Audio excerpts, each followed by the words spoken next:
Associates.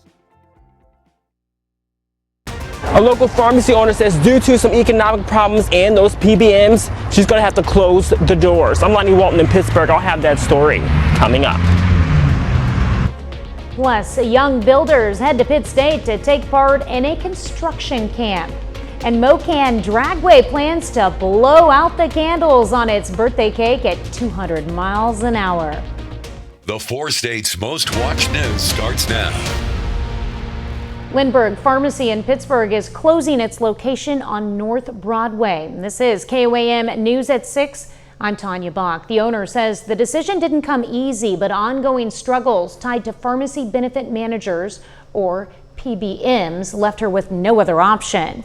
We first reported on PBMs back in January, those third-party companies that handle prescription drug plans for insurance providers.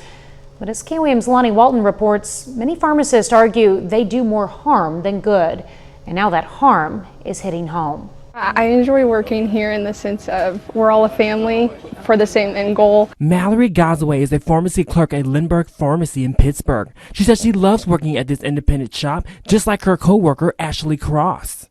We have customers that come in, tell us about their grandkids they just had, their vacations. They know all of us by name. Ashley and Mallory normally work at 2 locations in Pittsburgh, but according to owner Ashley Wolf, the north location will have to close its doors. With the PBMs affecting reimbursements and patient choices of where they go, put a strain on independent pharmacies. Pharmacist Cody York says these PBMs are money-hungry middlemen. The profits that originally were going from insurance to pharmacies is now being decreased by that PBM. They're keeping more and more of that share. Sometimes we get reimbursed with some of these contracts below cost of the medication. This leaves Dr. York in confusion. I honestly don't know why they're here, why they were even around in the first place. Wolf says she will still continue to serve her community. Locations are consolidating to our 909 Centennial location. So we've been kind of rotating anyways, and so then now it's not going to be so much phone tag as we're all just going to be here together. And both pharmacists says if you want change, the best thing to do is to speak out about it. Reporting in Pittsburgh, I'm Lonnie Walton, KOAM News. Well, Brandy Wolf says she plans to consolidate her staff to the South Campus for the time being. The North location will close August 1st. Meteorologist Lindsay Gaffney joins us now with a first look at weather. Well, we are in a level 1 out of 5 risk for severe weather, mainly for our central and southern counties. Now, those storms are going to start to fire up here in the next couple of hours after the 6 p.m. hour. But once we get a little closer to 7, we're going to start with more isolated storms. They become more widespread along I-44 and south in the next couple of hours. Now, currently, we got mostly cloudy skies, but we're already starting to see a couple of these isolated little tiny storms popping up near Avila. You can see heading into Reeds just outside of Carthage. Now, these are not widespread yet, but when you look a little bit further out, there's a little guy coming up right now as well, just to the northwest of Anita.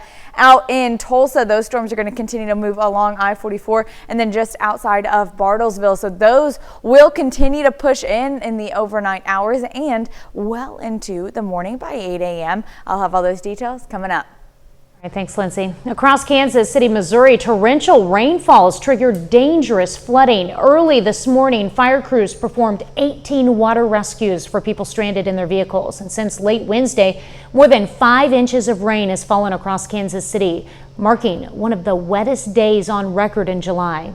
No injuries have been reported. First responders managed to save a 4-legged resident from a house fire today in Montgomery County. Reports of a structure fire at 6234 County Road 2300 came in around noon. Neodesha Fire Department rescued a dog from the house and provided a pet oxygen mask. The dog was taken to the veterinary office. Well, drills, saws, and hammers are some of the tools kids get to use in the Pitt State Construct Your Future camp. Little construction workers have built bird houses, dog houses, and are now building a bench. All this is designed to give kids a hands-on learning experience and a lot of fun. Our objective is just to help young people have something to do in the summertime and to learn. Like today, I gave him a quiz over tools. Oh my goodness, they knocked it out of the park. They probably knew more tools than most adults do. And that's what we want. We want them to get excited about doing construction, but also feel like they know more about construction. And each camper got to take home their own birdhouse. Well, if you're in the mood for some high octane, or in this case, nitromethane entertainment this weekend, Mocan Dragway is celebrating its 63rd anniversary with their 3rd annual Nitro Chaos event. 20 professional racers will light up the drag strip this weekend. Tickets are $20 for Friday and $30 for Saturday. Kids 12 and under get in for free. We're traditionally the anniversary race. Since the 60th anniversary, we started this tradition, so this is the 3rd year in a row for Nitro Chaos to be here at Mocan, and we're delighted to be the headlining act for the big birthday show. Well, gates open at 1 p.m. on Friday and 9 a.m. on Saturday. Well, regional and public libraries take aim at a new book about Carthage native Bellstar. Bellstar, the truth behind the Wild West legend, will hit the shelves of local and regional libraries thanks to an anonymous donation of 250 copies. The author, Michael Wallace, is signing each copy of the donated books. So they'll be in Jasper County, Cherokee County, Ottawa County. And what a great span of road that is just in and of itself.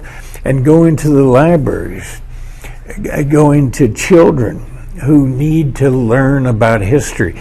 Because if you don't learn about your history, you're doomed to repeat it. Michael Wallace will also be talking about his book at the Livery Draught House, and that's across from Red Oak 2 tomorrow. Crowds flow into Joplin's Main Street for the July edition of the Third Thursday, and we'll take you there live. That's coming up. But up first, reports of theft at grave sites in Arkansas leave some families with questions and frustrations. July 25th, sign up at cbco.org. Well, some residents in Garland County, Arkansas want their deceased loved ones to simply rest in peace. But reports of theft at the Crestview Cemetery have disturbed more than the peace. Carter Thwat has the details.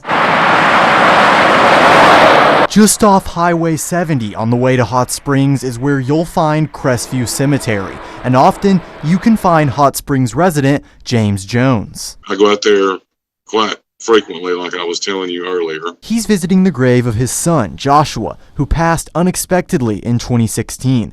On that grave, you'll find a sweet message written by the family, but you'll also notice a hole where a vase should go. I went out there the week before the 4th of July and pulled up, noticed that his flowers were scattered along the ground, and as I got closer, I noticed that his vase was missing. Stolen, and according to the Garland County Sheriff's Office, it's not the only one. They're currently investigating the theft of 3 other vases from another family plot. I got looking at some of the headstones close by, and they were also missing. Jones says this is the second time this has happened in the 9 years his son has been buried at Crestview, and depending on the vase you buy, they can cost hundreds of dollars or more. What's the difference between this and me just taping 10 $100 bills to his headstone and just leaving a note here? And more than the financial aspect, it's taken a toll on Jones and his wife. She's very upset about it, of course, you know.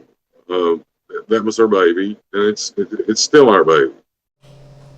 Well, Jones says he wants to take matters into his own hands and place cameras near the grave, but was told he could not. The company that operates Crestview Cemetery has declined to comment. Well, our community stories are often uncovered thanks to you, our viewers, and we invite you to share your news tips with us. Scan the QR code and you'll be taken to a form where you can submit a tip quickly and easily. Your voice helps keep our community informed and connected.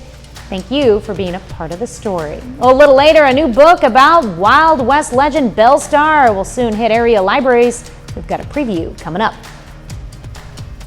And thunderstorm chances starting to ramp up over the next couple of hours. I'll have those details right after this. Culture and Spiva Center for the Arts.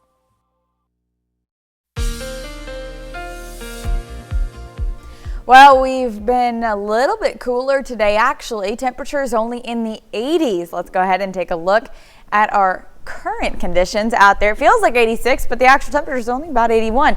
You can see we've had a lot of overcast skies today, northerly winds as that front is slowly passing, but storms are starting to develop along it. Now you can see out in Joplin, just to the east, a couple of these small, tiny little storms. No lightning, maybe just a little bit of a rainfall. So far right now, those are passing by, but we're watching this big storm moving near Tulsa. It's going to push into Veneta over the next couple of hours.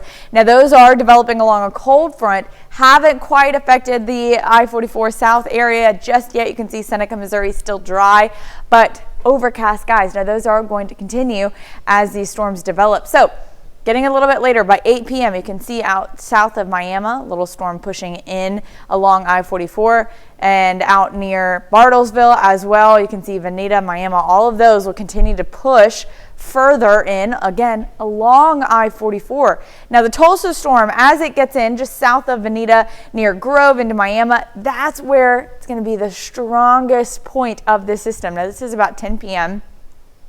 It's going to continue to push into southwestern Missouri, kind of bowing out right there, just a tiny bit. So we could get some pretty strong winds with that, up to 60 miles per hour, even pushing past that. Now that's only still low grade severe, but still could be pretty strong. Now that all passes by until about 2 a.m. Now we are still left with some widespread heavy rainfall south of I-44. Still some lightning, still some thunder, but the severe risk is just the initial part of that as it passes by.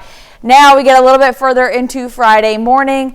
Got some thunderstorms around the area, not looking at a severe threat there. Most of the day is clear, but we will have some pop-up showers, thunderstorms later in the afternoon due to surface heating, because we're seeing those temperatures spike again as we get into Friday, Saturday, and Sunday, even into next week. Heat index is going to be very high as well. So actual temperatures about 93 tomorrow, but the heat index is going to be into the low hundreds. Joplin 100, Parsons, Girard 100, 101. Independence 104, Nowata 105. Likely going to see a couple heat advisories issued for out in our western counties. By Saturday, even higher, 101 in Joplin, 104 Welsh, Veneta, 105 Independence, Fredonia, Chanute, Iola, even near Fort Scott as well. Sunday, even higher. So these temperatures and heat index values are just climbing through the weekend. 109 in Pittsburgh, Girard, 110 in Fort Scott. Independence as well, Nowata, Welsh. So we're definitely going to see heat advisories be issued for Saturday, Sunday, and into next week as these temperatures continue to stay into the mid-90s. 95 on Monday, 96 Tuesday, 97 Wednesday, 98 and 99 by next weekend. We do have a blocking high this week sitting right just to the south of us. That's going to keep us dry, but it is just what's driving those temperatures up as well. So this is going to be our last chance of widespread rain and our last cooler day for quite some time. So it feels like we had this extended spring into, July, and then right when it's over, the heat, back to the heat, like August heat. Yeah, I was going to say, we're not even close to the dog days of August yet. No, not yet. Got a long way to go. There we go.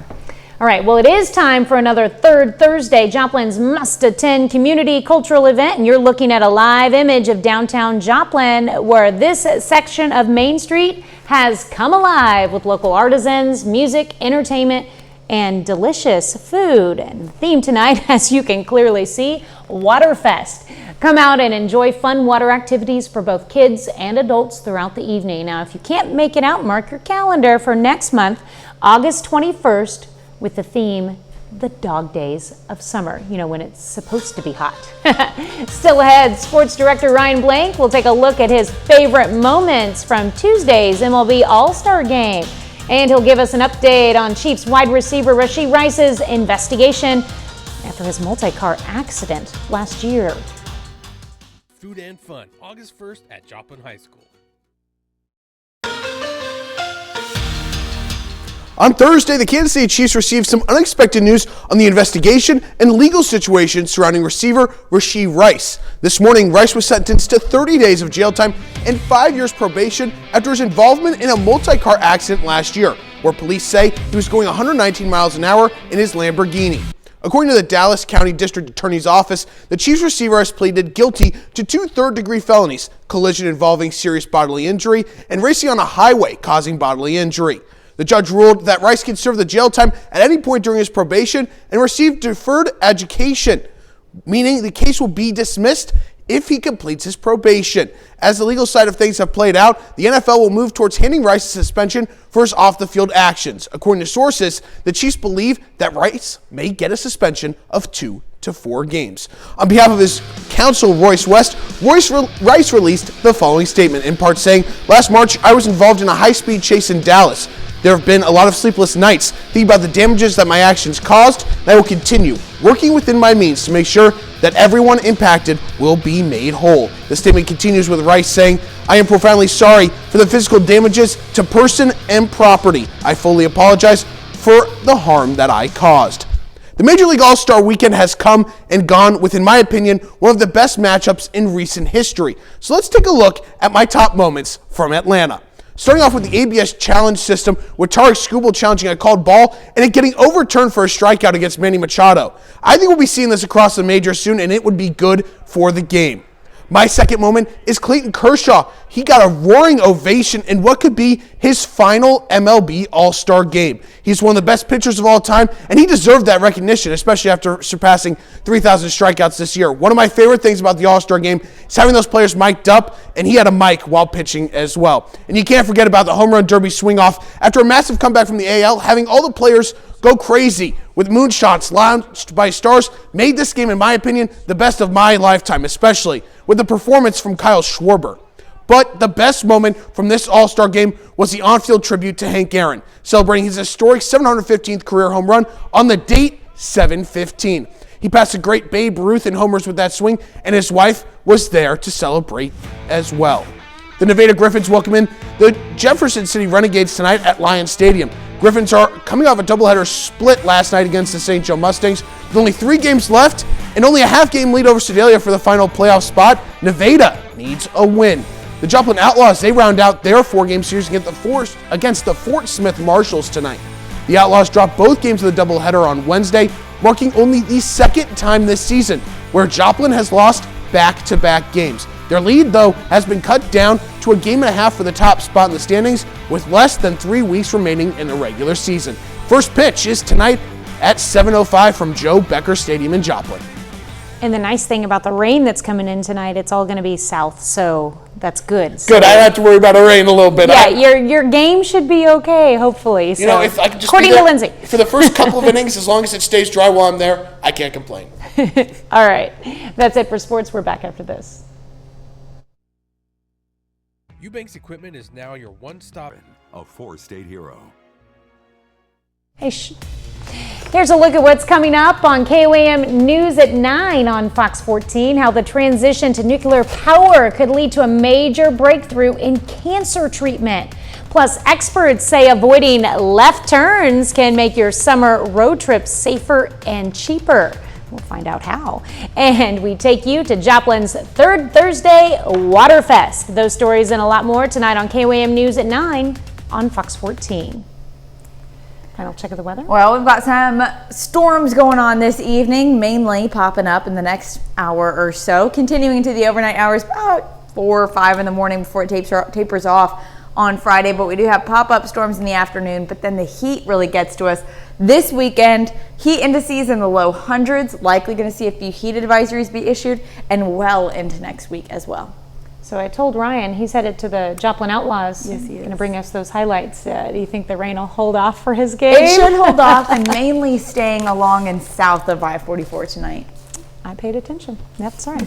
Thank you for watching. We will see you right back here at 10. Have a great evening and an even better tomorrow.